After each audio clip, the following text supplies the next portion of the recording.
Slick back.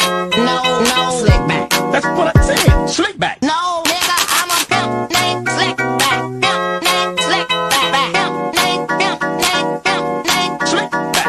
Nigga, are you deaf? I'm a pimp named Slick. Assalamualaikum warahmatullahi wabarakatuh. Perkenalkan, nama saya Niti Febrianti dengan NIM 123100154. Saya di sini akan menceritakan tentang salah satu tokoh yang dikenal pada masa klasik atau masa keemasan Islam. Salah satunya itu adalah salah satu itu di bidang kedokteran, yaitu dikenal dengan bapak kedokteran yang bernama Ibnu Sina, di mana dia berhasil mengeluarkan bukunya yang berjudul The Canon of Medicine, Al-Canon fil Tibet, yang menjadi buku teks utama di bidang kedokteran di seantero Eropa sampai abad ke-18 dan menjadi buku rujukan untuk para dokter pada masa itu. Dan Ibnu Sina ini juga dijuluki dengan Avicenna. Nah, beliau ini juga dijuluki bapak kedokteran modern.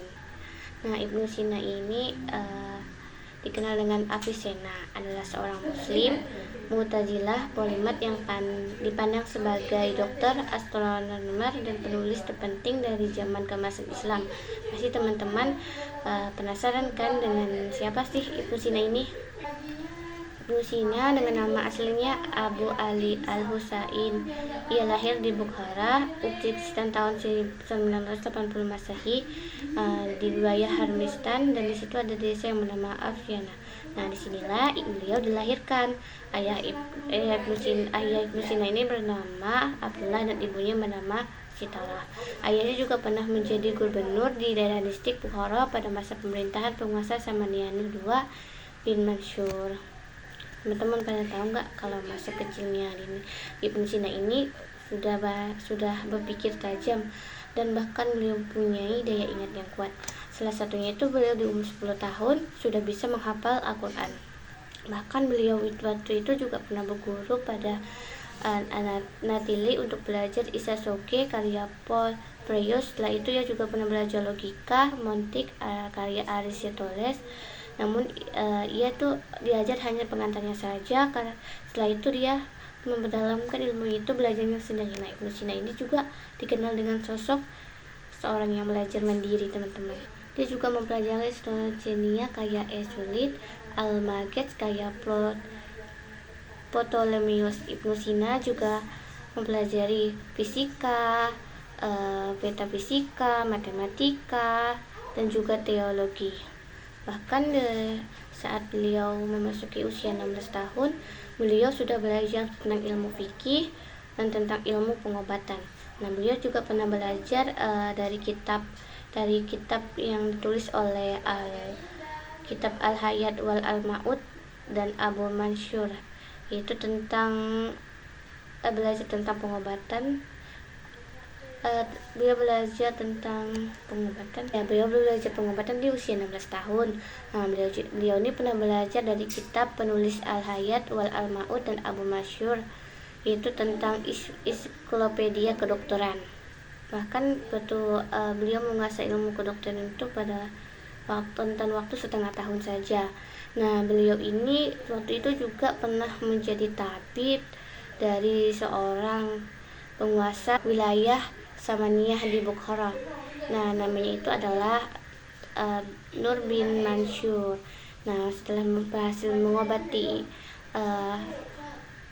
Nur bin Mansur ini, beliau itu diberi izin dan hak untuk menggunakan perpustakaan nulisan milik raja, dan di sini beliau banyak sekali belajar tentang ilmu yang pernah beliau temui sebelumnya. Beliau ini dikenal dengan sosok yang sangat haus akan ilmu. Beliau ini memiliki hobi belajar seperti membaca dan menulis. Dan di umur 21 tahun itu beliau berhasil menghasilkan karya pertamanya, yaitu Al-Majmu' Ikhtisyar. Di usia 22 tahun itu ayah beliau wafat, dan akhirnya beliau itu belajar untuk mandiri, lebih belajar untuk mandiri, teman-teman. Nah, itu tentang singkat beliau ya. Nah, apa saja sih penemuan beliau di bidang kiprah kedokteran? Ya, salah satunya Ibnu Sina itu pernah menemukan pipa udara yang terbuat dari emas dan perak, kemudian dimasukkan ke dalam mulut dan diteruskan ke kerongkongan. Untuk mengobati orang yang tercekik dan sulit untuk bernapas. Cara ini masih dipakai hingga sekarang untuk mengobati pasien dengan penyakit yang sama. Alat tersebut digunakan dokter anestesia sekarang ini untuk memasukkannya atau disebut dengan obat bius oksigen, tapi menggunakan karet dan plastik. Ibnu Sina ini juga adalah orang yang pertama yang mengetahui hakikat ilmiah bahwa tulang bagian tempurung kepala ini apabila pecah tidak dapat melekat kembali seperti tulang lainnya pada badan, melainkan kan terpisah dan hanya terikat dengan selaput yang kuat. Ibnu Sina juga menjelaskan tentang keadaan keadaan yang terjadi pada orang yang mengidap penyakit saraf, dan dia membedakan antara kelumpuhan saraf wajah yang disebabkan pengaruh otak dan disebabkan juga oleh pengaruh badan. Beliau juga menjelaskan tentang tidak berfungsinya otak akibat penumpukan darah di dalam otak. Ibnu Sina itu juga memiliki cara efektif teman-teman untuk menangani benturan kejiwaan yang akibat berbagai sebab dan akibat, dengan memberikan nasihat, melakukan pengobatan dengan cara-cara psikologis untuk mengobati semua jenis penyakit secara umum. Masih banyak peneliti dan temuan yang dilakukan oleh Ibnu Sina lainnya dan masih dipakai dunia kedokteran pada sampai saat ini. Adapun menurut Abdul Halim Muntashi, salah satu penulis biografi Ibnu Sina, menyebutkan bahwa jumlah karya Ibnu Sina mencapai 276 buah karya tersebut berupa surat-surat buku serta ensiklopedia yang Silius masa hidupnya. Berikut ini beberapa karya yang terkenal ya teman-teman. Yang pertama tuh kayak pastinya teman-teman pada tahu kan itu tentang menurut berbagai penelitian juga nih, Ibnu Sina menuliskan sekitar 450 judul, namun hanya 240 yang selamat dan bertahan hingga hari ini. Di antara karya-karya yang masih ada, 240 judul berupa tulisan di bidang filsafat dan 40 judulnya dalam bidang pengobatan. Berikut beberapa kitab yang dikeluarkan oleh Ibnu Sina. Ada Al-Qanun bil Tibbi tentang kanun kedokteran, kitab Al-Shifa buku penyembuhan, Mukhtasar Al-Warsyad ringkasan tengah, Al-Mat Al-Walmat masa awal dan masa kembali, kitab Al-Mat buku masa kembali, Arsyad kuliah observasi umum, Mukhtasar Al-Mizisti ringkasan, Al-Magid Ptolemeus Mantik Al-Masyrikin logika timur, kitab Al-Hidayah atau buku Hidayah, kitab Al-Kunai buku tentang kolik dan sakit perut, Al-Adawiyat Al-Qabiyah pengobatan jantung, kitab Al-Najat buku doa, kitab Insyaf buku penghakiman. Berikut ini ada jumlah esai dan cerita dan kumpulan puisi yang ditulis Ibnu Sina. Ibnu Sina juga pernah belajar bahasa Arab dan berhasil juga menciptakan puisi dan syair puisinya, ataupun itu puisi dan esai yang pernah ditulis Ibnu Sina itu ada Risalah Hayyan bin Yarjan, kisah kehidupan orang yang waspada, Risalah At-Tahir, Risalah fil Qadar, Risalah fil Arsyif, Risalah Al-Mutasya Al-Har, ringkasan pendek, Tasir Asy-Syajadah, Ul-Sujudah fi Al-Tabib, Al-Qasidah Muzarwiyah, Al-Qasidah An-Niyah, Al-Qanun Tib kanun kedokteran, kitab Al-Shifah buku penyembuhan, daftar filsafat dan daftar filsafat Arabi. Beliau ini juga di bidang farmasi juga berhasil menemukan 760 obat-obatan, dan beliau ini menganjurkan agar obat-obatan dikemas dalam bungkusan terlebih dahulu sebelum diberikan kepada pasien.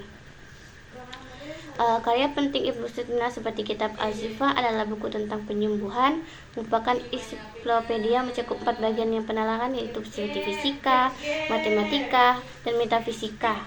Dan dalam karyanya ini Ibnu Sina membagi ilmu pengetahuan ke dalam beberapa klasifikasi. Misalnya beliau di dalam bidang fisika kan. Beliau ini mendiskusikan tentang alam menurut 8 prinsip dasar sains, yaitu sains secara umum, benda langit, objek geografis, unsur-unsur utama meteorologi, botani, geologi, dan psikologi ilmu tentang jiwa. Karya penting lainnya Ibnu Sina adalah Al-Qanun fi At-Tib atau kitab pengobatan yang terdiri antara 5 buku. Buku pertama itu yaitu membahas tentang pengobatan berdasarkan 4 unsur, ada unsur api, udara, tanah, dan air. Buku kedua ini membahas tentang media, pengetahuan tentang efek terapeutik yang terjadi pada tubuh dari setiap zat yang digunakan untuk penyembuhan. Di buku ketiga ini Ibnu Sina mengulas tentang penyakit-penyakit pada tubuh manusia mulai dari ujung kepala sampai ujung kaki. Kemudian ada buku keempat, dia menyajikan pengamatan penyakit yang tidak spesifik pada organ tertentu seperti demam. Lalu buku kelima Ibnu Sina membahas tentang obat-obatan menjemuk, dan di buku kedua dan kelima dia menyajikan sekitar 760 jenis obat-obatan menjemuk. Kitab pengobatan menjadi salah satu warisan penting Ibnu Sina karena dipakai sebagai buku rujukan utama di Eropa hingga pertengahan abad ke-8. Kelima, bukunya memberikan tinjauan sistematis dan sintesis di semua pengetahuan medis, dilengkapi dengan penelitian dan gagasan Ibnu Sina tentang metodologi ilmiah. Nah, Ibnu Sina ini merumuskan aturan kesepakatan, perbedaan, variasi, persamaan, serta aturan untuk mengelasi penyebab dan menganalisis efek kuantitatif. Bahkan kualitas dan kelengkapan konon sedemikian rupa menggantikan semua risalah medis muslim lainnya. Al-Qanun diterjemahkan oleh pertama kali oleh Gerard de Cormier selama abad ke-12. Sejak konon memperoleh otoritas yang hampir tak terbantahkan selama abad pertengahan. Melansir dari Brescia, selain dikenal dengan dunia medis, Ibnu Sina dikenal juga dengan ahli alkimia. Namun secara efektif beliau berusaha untuk memisahkan obat dari klaim alkimia yang kurang dapat dipertahankan dan bertentangan dengan orang-orang di masa itu. Akhir Ibnu Sina wafat di Hamzan, Persia pada tahun 428 Hijriah atau 1037 Masehi. Dalam usianya yang ke-58 tahun, dia wafat karena terserang penyakit usus besar. Selama masa hidupnya, Ibnu Sina memberikan sumbangan luar biasa terhadap kemajuan keilmuan. Pemikiran Ibnu Sina di berbagai disiplin ilmu banyak diadopsi oleh ilmuwan pada masa setelahnya. Tidak hanya oleh ilmuwan muslim, tapi juga ilmuwan barat yang banyak mengadopsi pengetahuan dan karya-karya Ibnu Sina. Dalam rangka memperingati 1000 tahun ini kelahirannya melalui Edward Vineland di Teheran pada tahun 1955.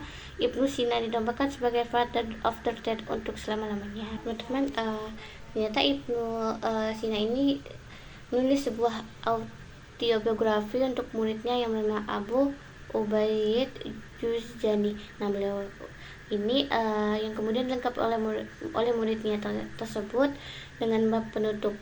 Naskah autobiografi ini yang berakhir pada periode Gorgon sekitar tahun 1013 sampai 1014. Kemudian dimasukkan oleh Ibnu Asyibiyah dalam karya yang berjudul Ulumul Anban At-Tabaqat Al-Tibat. Secara literatur bidang kedokteran, inilah yang menjadi rujukan utama kisah Ibnu Sina di luar catatan-catatan lain yang diberikan para penulis muslim.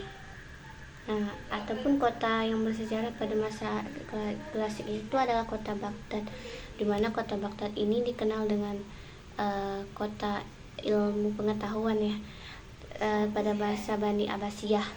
Nah, dia ini mengalami kemajuan yang sangat pesat dalam bidang pendidikan, seni, arsitektur, politik, dan sosial ataupun agama, sehingga disebut dengan the Golden Age of Islam atau era keemasan Islam. Nah, dukungan pemerintah untuk mengembangkan ilmu pengetahuan menjadi peradaban Islam pada zaman itu sangat maju, pesat melahirkan penemuan-penemuan baru yang berpengaruh hingga saat ini. Nah, kota Baghdad ini juga dikenal dengan kota yang berbentuk dirancang berbentuk bandar. Beliau di mana di Baghdad ini dikelilingi, itu dibikin benteng ataupun tembok dengan lapisan yang besar dan mencapai 90 kaki. Di luar tembok itu ada parit, seakan terinspirasi dengan perang Qadat pada zaman Rasulullah, dan parit itu digunakan sebagai saluran air dan benteng pertahanan. di tengah-tengah kota itu berdiri sebuah istana yang sangat megah yang bernama Al-Qasr Al-Jahibi, Istana Emas. Keindahan dan kemegahan menunjukkan kehebatan dinasti Abbasiyah untuk mempertegas keislaman. Dan di samping berdiri Masjid Al-Jami Al-Mansur seluas 100 dan 100 km dan gubahannya menjelang ke langit sekitar 130 km. Nah, kota Baghdad ini juga dilengkapi bangunan pengawal istana, polisi, tempat tinggal khalifah, pasar, tempat belanja. Untuk menuju pusat kota Baghdad, para pengunjung bisa melalui 4 gerbang. Di sebelah barat daya gerbang Kufah, di sebelah laut barat terdapat gerbang Syam, di tenggara disediakan gerbang Basra, dan gerbang Khurasan terletak di arah timur laut. Nah, di setiap pintu gerbang terdapat menara pengawas dan tempat beristirahat yang dihiasi ukiran-ukiran yang indah. Sebelum tutup usia, Al-Mansur juga sempat bangun istana Ar-Rafasyah sebagai pendiri Baghdad. Khalifah ini menyebut kota ini sebagai Madinah As-Salam, kota perdamaian. Dan teman-teman, pada dahulu nih, kota Baghdad ini merupakan sebuah kota kecil kuno di tepiannya sungai Furat dan Tigris dan dihuni oleh orang-orang Persia. Nah, kota ini dikenal sebagai jalur perdagangan karena itu memiliki jalur yang strategis juga pada masa itu yang sering disinggahi para pedagang dari berbagai penjuru dunia. Pada masa Khalifah Abu Ja'far Mansur inilah beliau membangun kota Baghdad selama 4 tahun, kemudian dijadikan sebagai kota peradaban pada masa kegemilangan. Baghdad merupakan kota termegah di dunia, bahkan tercatat sebagai sebuah kota impian di dalam kisah Seribu Malam. Dan pada waktu itu Baghdad juga dikenal dengan kota ilmu pengetahuan pada masa Khalifah Harun Ar-Rasyid, khalifah yang kelima dari Bani Abbasiyah, yang mendirikan perpustakaan bernama Baitul Al-Hikmah. Nah, di situ tuh banyak sekali para ilmuwan, para cendekiawan melakukan penelitian di sini dan melakukan penelitian di perpustakaan ini. Banyak sekali koleksi buku di dalam perpustakaan ini tentang ilmu pengetahuan. Namun sayangnya pada masa itu tuh Bani Abbasiyah diserang oleh kerajaan Mughal dan habis di perpustakaan itu dibakar, sehingga tuh bagian aliran sungai yang ada dekat kota Baghdad itu mengalami perubahan warna, kayak warna abu-abu. Di mana Baghdad ini juga merupakan pusat pembangunan seperti perluasan wilayah, pembangunan ilmu pengetahuan tentang pendidikan. Pada masa itu tuh banyak pada masa itu juga didirikan juga madrasah. Terus juga ada tentang arsitektur, kebudayaan, seni, sastra, dan juga pada masa itu tentang politik juga sangat berkembang. Adapun peninggalan sejarah masa klasik yang dapat kita lihat sampai sekarang itu ada pada Bani Abbasiyah itu banyak sekali, ada beberapa peninggalan dari Bani Abbasiyah. Nah, pada masa klasik itu kan ada beberapa peninggalan. Nah, salah satunya itu ada Masjid Agung Samara. Salah satu masjid terbesar di kota Baghdad adalah Masjid Agung Samara. Masjid ini pernah menjadi masjid terbesar di dunia pada masa itu. Masjid ini memiliki salah satu keistimewaan yaitu memiliki menara seperti jarum jam. Di mana Masjid Agung Samara ini masjid yang terletak di kota Samara, Irak. Tadi di Baghdad, dibangun pada abad ke-9. Masjid ini diperintahkan untuk dibangun pada tahun 848 Masehi dan konstruksinya selesai tahun 852.